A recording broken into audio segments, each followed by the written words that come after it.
What's up, guys? If you've never been to an over-the-board tournament before, that's a real-life, in-person tournament, not just online, then this video is for you. I'm going to walk you step by step through the entire process. So what do you need to do to find a tournament, how to register for a tournament, what kind of things should you bring to the tournament, what should you do when you get to the tournament.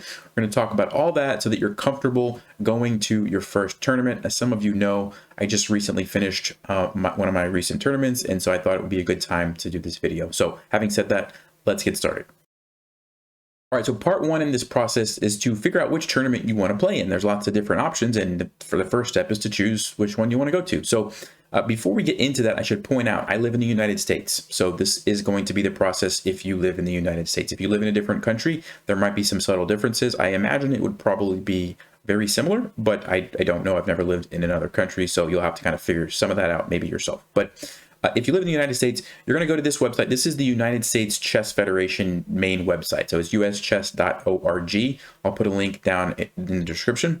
But you're going to come here and you're going to go to this play tab, and you're going to go down to upcoming tournaments. You're going to just click on that, and it's going to take you to this section right here where you can kind of search. So if you're searching for a particular keyword, like in this example, the Forrester tournament, you could do that. But most of the time, what you're going to do is go to your state. So I'm just going to pick a random state for this example. Let's just go with Pennsylvania.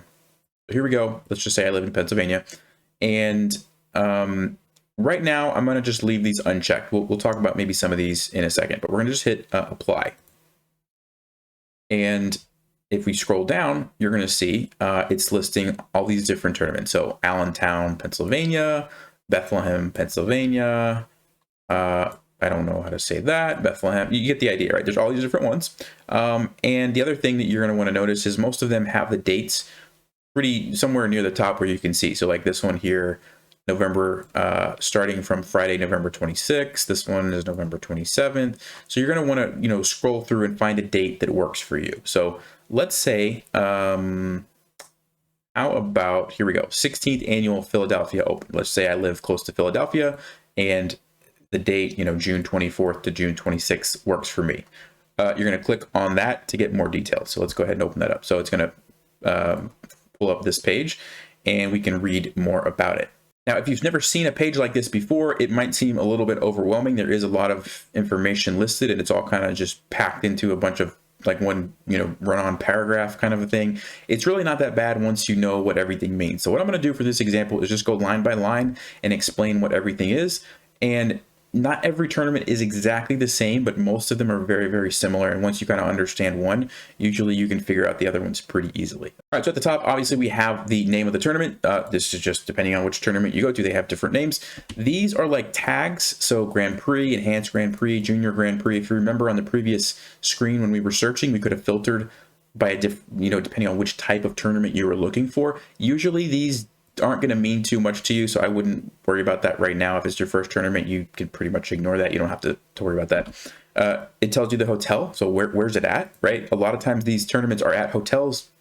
Sometimes they're at like convention centers or places where they have big, large open rooms, but it's pretty common that they're going to be at a hotel. So this is at Sheraton Philadelphia Downtown Hotel. Okay, it gives you the dates, which we already kind of looked at. So you make sure when you're planning that you're available on the dates when the tournament is. Obviously, you can't go to a tournament if you're not available that date. All right, so event overview. Again, we gotta get some repeat information. The date, it tells you the Grand Prix points. We don't need to worry about that right now. Here's the name again, and right here. So this is important. Usually, it's one of the first things listed. 5SS. That means 5 Swiss. I don't know what it says, but basically it means 5 rounds, and it's a Swiss tournament. So that means you're going to be playing 5 games. Swiss just means it's you're always going to play 5 games regardless of if you win all your games, if you lose all your games, it doesn't matter. You're just going to play 5 games against other people who have a similar score as you. So if you're winning a lot of games, you're going to be playing against other people who are winning a lot. And if you're losing all your games, well, you're going to be playing against other people who are losing all their games. Okay, so usually this is a number. So like this is 5 rounds. Sometimes there's 9 rounds. So like the tournament I was just in was a 9-round tournament. It could be 7, it could be 6, it could be any number. Usually most of them are at least 5, and then a lot of the bigger ones are 9, but it could be anything. 40, 80, sudden death, 30 plus 30. So usually right after the rounds, you have the time control. Okay, so this is how long do you have to play the game. So 40 and 80 just means you have to make 40 moves in 80 minutes.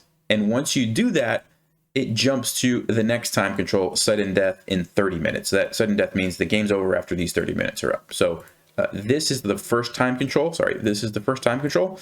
And then you jump over to the next time control after you've made those 40 moves. Okay, so really the game could last 80 minutes for each player, plus another 30 minutes for each player, and then plus 30 means there's a 30-second increment. So that's like bonus time every time you make a move. Okay, and you know, when you go to these tournaments, you're going to want to bring a clock if you have one. If not, it's not a big deal. A lot of times there's extras that the tournament can provide you with, or your opponent maybe will have one. And if you don't know how to set a clock, you don't need to stress about that. You can just ask one of the tournament directors.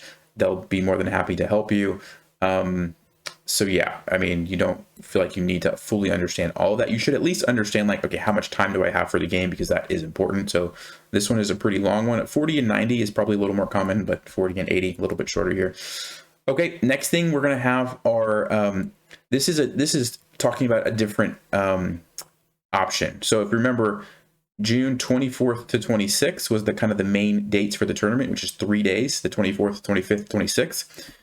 There's also this one, or 25th to 26th. So a lot of times these bigger tournaments, they have multiple options for how long you want to stay at the tournament. So maybe you're only available for 2 days, but you still want to play in the tournament. Well, you can do the 2 day. And the way that works is the first day, so like on the 25th, you'll play extra games, and then you'll merge with the other section on the very last day. And so everybody's competing for the same prizes, and every, you know, it kind of all works out the very last day, but sometimes those early days you'll just play a bunch of games faster. So that's what this is saying, the 2 day option. It's giving you the time control for that one. Rounds 1 and 2 are game in 60 with a 10-second delay. So that just means you have 60 minutes for the whole game with a 10-second delay. So if you notice, it's much shorter than this time control here. And that's because you have to play more rounds in less time. You only have 2 days, right? So this is pretty common. Like, it's one of the first things that you're going to see on any tournament page. It's going to tell you the rounds, how many rounds is it. It's going to tell you the time control. Okay. And we'll look at a couple of more examples in just a second after we go through this, but that's probably the most important part of the whole thing, is like right there at the first line. Okay. Sheraton, this is the hotel. Again, it's listing it. And then they'll give you random details. Sometimes they'll give you like a special hotel rate. This one is saying SeaWorld open for location, rates, parking. I'm not even sure what that means. SeaWorld open, I don't even know what that means. But okay, you can find location, rates, and parking somewhere. Masks may be required. This is a new thing, obviously, with everything that's going on in the world.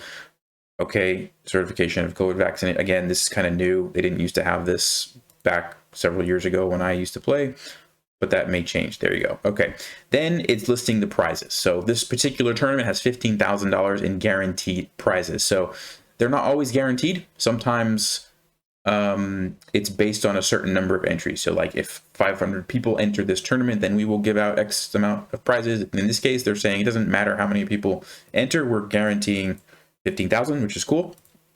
5 sections. So sections are basically, depending on what rating you are, you'll fall into a particular section. So open to 1900 and above. Okay, so open section is usually like where all the strong players play. It means it's open to literally anyone. It doesn't matter what your rating is, you can play in it. So that's open. Okay, so that's like if you're, and by the way, you can, if you're like lower rated, you can play up in the open section. You don't have to play in a lower section, but just know if you're going to do that, you're going to be matched up against really strong players. So you might not want to do that if it's your first tournament, but you can if you want a chance to play some really good players. So it's telling you 1900 and above, okay, is the open, and you've got the prizes listed. So first place is going to win $1,500. Second place is going to win $800. Third place, fourth place, you get the idea. Clear tiebreak winner. It just kind of gives you some random information. Some of this stuff can change. $100 bonus. So if there's no tie, you get a $100 bonus. Okay, that's kind of random. Top USCF, again, it's just giving you more prize information. So if you're under 2,300, there's the prizes for that. It's FIDE rated. Okay, here we go. Under 2,100, that's another section, and it's listing the prizes. And you can just kind of keep following this. Lots of different sections. And so if you're brand new, you'd probably fall in the under 1200. This looks like it's the lower section. And then you see how this is bolded, and then this is kind of like, it's not bolded.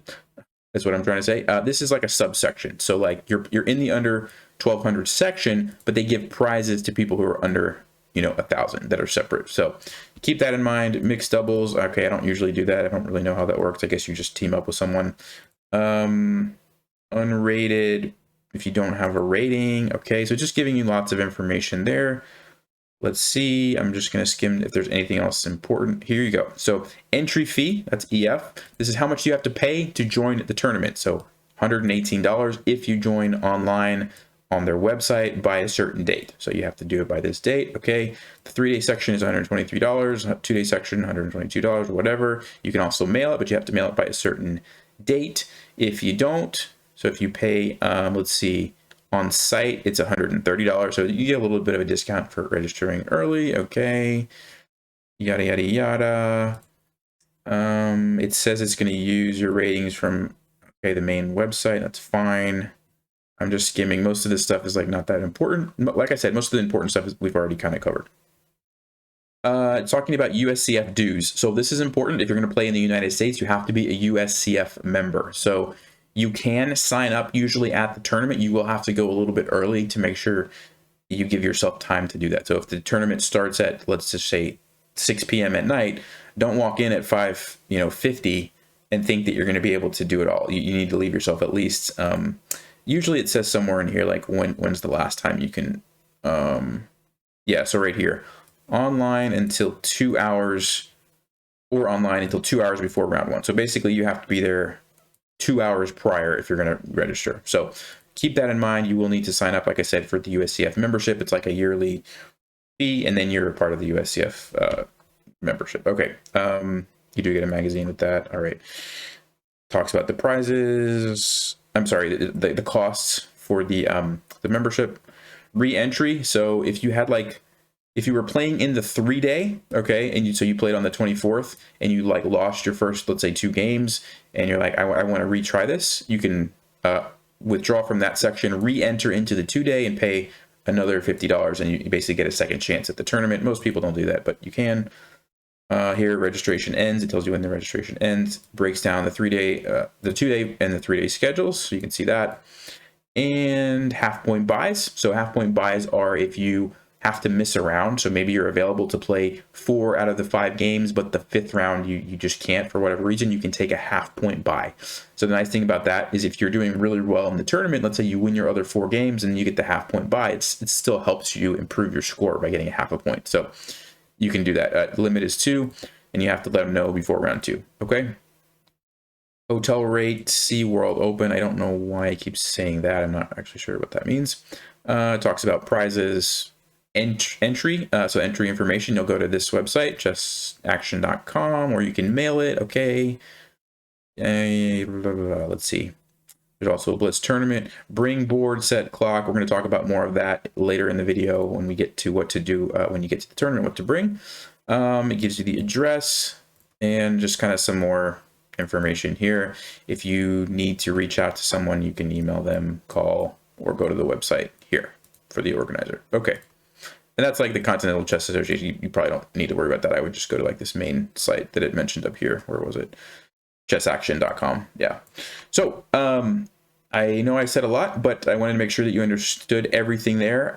Hopefully that made sense. Just as a recap, let's go ahead and look at another tournament and see if we can identify what these things mean, even though it might look slightly different. All right, so I'm just going to go back to play upcoming tournaments, and I'm going to do another state just to see. Let's go for Connecticut, and we'll just do apply. We'll see what's in Connecticut. Scroll down to something that looks interesting to me. Okay, there's not a ton of options. Let's go for this one, 27th Annual Northeast Open. All right. So again, we've got the name. We've got the same kind of deal here. We have the dates. Okay, we have Stamford Hotel. Here you go. So again, this one's a 5-round tournament as well. Again, this looks like the same exact time control as the other one, 2-day option. Yeah, so this one's very similar. And again, you've got 15,000 guaranteed. This is almost like the exact same tournament. Let me go back and try to find another one. Upcoming tournaments. let's go to Kansas for this one. Apply. Let's see what we have here. How about Spring Roll Open? There we go. That sounds interesting. Okay, so yeah, this one looks a little bit different, but you're going to notice we're going to be able to see the same kind of information. So again, we have the name. Where's it at? What's the date? Let's see. Tournament website. Okay, we can go check that out. 2-day tournament. There's the hotel. All right. HR, that's the hotel rate. So it tells you some information about the hotel. That's cool. You can click there to book. Registration. So this is registration for the tournament. So here's the entry fee if you register by March 16th online. If you do it at the site, you have to pay a little bit more. Okay. Let's go the schedule. Here you go. Registration. It tells you from 8 to 9:15 a.m. and then round one starts at 10 a.m. Okay, so this one's up until 45 minutes before it starts. You can still register, and it gives you all the round times. Format. So the other one, it would said 5SS. Here it just says 5 rounds Swiss. Okay. Game 100. So this is 100 minutes for the game with a 10-second delay. So that's a little bit of a different time control. There's only 2 sections. So this is looks like a smaller tournament. Open and reserve under 1600. Okay, great. Buys, it talks about the buys that you can take. Prizes, right? It talks about the prizes in the open section and the reserve section, which is under 1600. Okay. Who are the tournament directors? Equipment, bring your boards and your clocks. Okay, fine. COVID protocol. So there's this part again. Okay, and questions, you can email this guy. So you saw how it looked a little bit different here, but it's the same kind of information. And so regardless of what state you're in, what, you know, as long as you understand the basics that I already talked about, you'll be able to figure it out from looking at you know, the details here. All right, so let's say that we decide, you know what, we're interested in this tournament. We live close to this place in Kansas. We like the dates. We like this tournament, the entry fee, everything looks good. We're going to click on the link, and it's going to take us to their website. And so this can look different from tournament to tournament. You kind of just have to go with it. But it's going to be pretty similar. So here we go. So remember I said you had to be a member of the United States Chess Federation. You'll put that ID in here. You'll put your name, your rating, when does it expire, or maybe that'll auto-populate, address, okay, yada, yada, yada. And here you go. Which section are you playing in? Is it the open? Is it the reserve? Do you need any buys? So if you have to miss around, you can put it there. And then do your little COVID thing, add to cart, check it out, whatever, and you'll be good to go. Okay, so that's pretty straightforward. Like I said, once you're a member of the USCF, that's pretty much it. Some states, I believe, do require you to be a member of their state chess federation. That's going to vary from state to state. So if you're not sure, you can always just send an email to the organizer.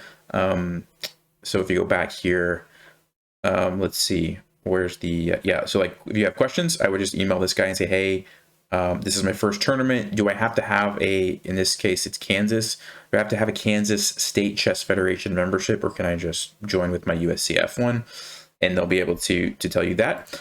But yeah, that's pretty much it. And then you should be registered for the tournament. I actually think, we go back here, they had this entry list, so we can click on that, and usually it'll show you who's entered. So here we go. We can see these 4 people have already been entered, and you can see their rating and everything there. So you should see your name on there after it updates, after you've registered. All right, so assuming that you've now registered for a particular tournament that you're interested in, let's talk about what you need to bring to the tournament. So first of all, travel stuff.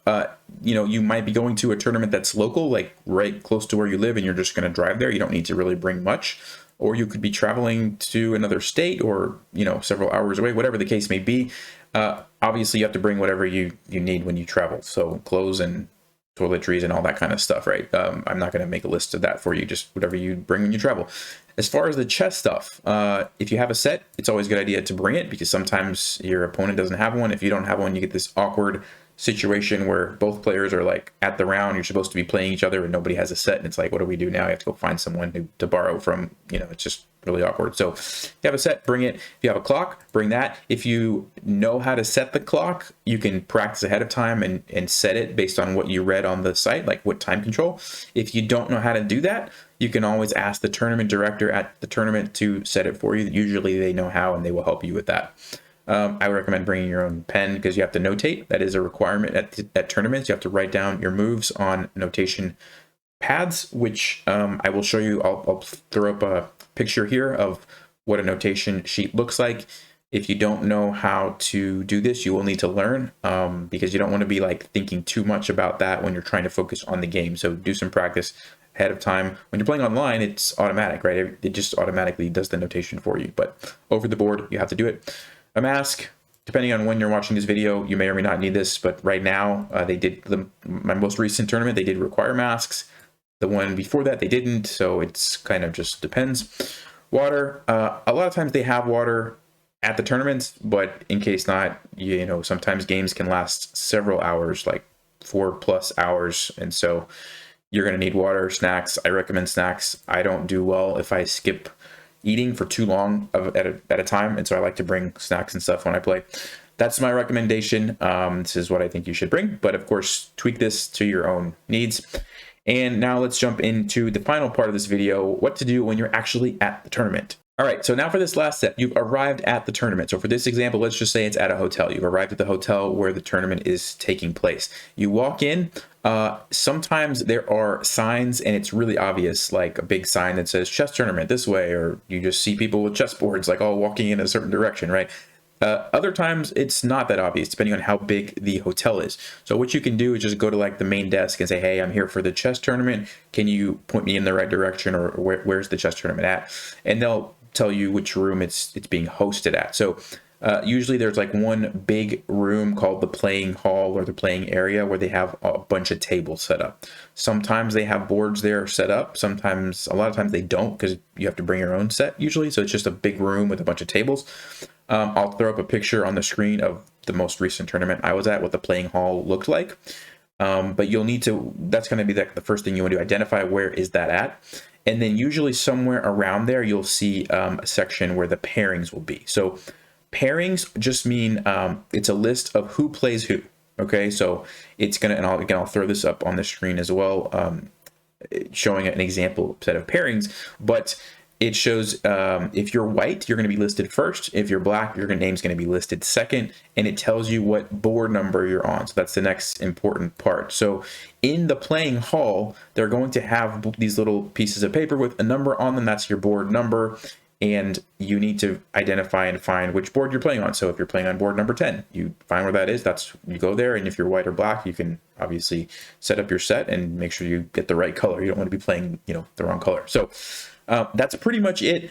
Where those things are located, you'll have to kind of look around. Usually it's pretty obvious. Like if the playing hall is one big room, usually the pairings are going to be like right outside the playing hall or something like that. So pretty straightforward, but that's pretty much all you need to do. They'll post the pairings a few minutes before the round starts. You can go look, find who you're playing, go to the board, make sure you bring your set, your clock, your notation pad, your pen, your water, all that good stuff. And then you're good to go. They'll do an announcement and say round 1 is starting, start your clocks. And once you're done with the game, you'll want to go back to the pairings and then record who won or who lost. So if you win, you put a 1 next to your name and you put a 0 next to the other person's name, or vice versa if you lost. That's pretty much it. You do that for all the rounds of the tournament. Hopefully you win them all and you win the top prize. And then you'll want to stick around after the tournament, make sure you get your prize. They're going to be making announcements and stuff and giving you all these kind of details throughout the tournament. So, but that's pretty much it. If I left anything out or something is unclear, feel free, ask it in the comments below, and I'll do my best to respond to those. Hope you guys learned something, and this makes it clear like what you can expect when you go to your first tournament. Yeah, thanks for watching. As always, stay sharp, play smart, and take care.